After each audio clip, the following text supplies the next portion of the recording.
गांव के बाहरी इलाके में एक पुराना खंडर जैसा घर खड़ा था। लोग कहते थे कि वहां कुछ अजीब घटित होता था। हर रात घर के अंदर से सिसकियां और रहस्यमयी आवाजें आती थी। गांव वाले उस घर से दूर रहते थे, लेकिन एक रात अजय नाम का एक युवक जो शहर से आया था, वहां अकेला रुका था। अजय को ये सब सिर्फ अफवाहें लगती थी। उसने तय किया कि वो उस घर में रात बिताएगा, ताकि उसे खुद पता चल सके कि वहां क्या होता है। रात के समय वो उस घर में प्रवेश कर गया। भीतर का माहौल घना और डरावना था।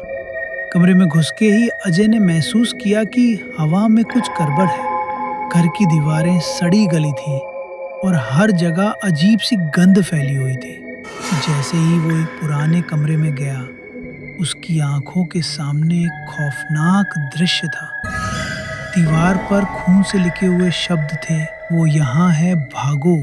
अजय ने इसे नजरअंदाज करते हुए कमरे का निरीक्षण करना शुरू किया। तभी अचानक कमरे का दरवाजा बंद हो गया। अजय ने डरते हुए दरवाजे को खोला, लेकिन बाहर कुछ नहीं था। सब कुछ नीरव था। तभी कमरे के एक कोने से उसे एक ठंडी हवा का झोंका महसूस हुआ और कमरे में एक अजीब सी आवाज सुनाई दी, तुम कहाँ जा रहे हो?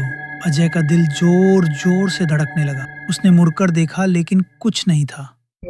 तभी अचानक एक और आवाज आई, तुम कहाँ जा रहे हो अजय? ये आवाज उसके पीछे से आई थी।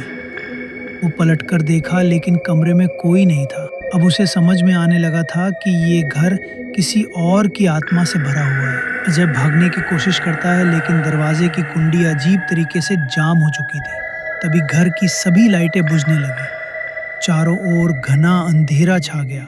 अजय ने घबराकर अपने फोन से फ्लैश लाइट जलाया, लेकिन उसका फोन भी बंद हो गया।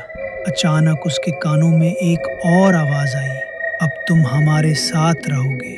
उसके बाद एक ठंडी धुआं सी छाया उसके सामने आ खड़ी हुई। वो छाया धीरे धीरे उसकी ओर बढ़ी और अजय को समझ में आ गया कि वो उसे कभी भी इस घर से बाहर नहीं जाने देगा। अजय की चीखें रात के अंधेरे में खो गईं। अगली सुबह गांव वालों ने उस घर के आसपास चुप सी बर्फीली हवा महसूस की, लेकिन अजय का कहीं पता नहीं चला। उस दिन के बाद से वो घर और भी ज्यादा डरावना हो गया और कोई भी उस घर के पास जाने की हिम्मत नहीं जुटा पाया। वो घर अब भी वहीं खड़ा है, अपनी खामोशी में, और शायद किसी और के इंतजार में।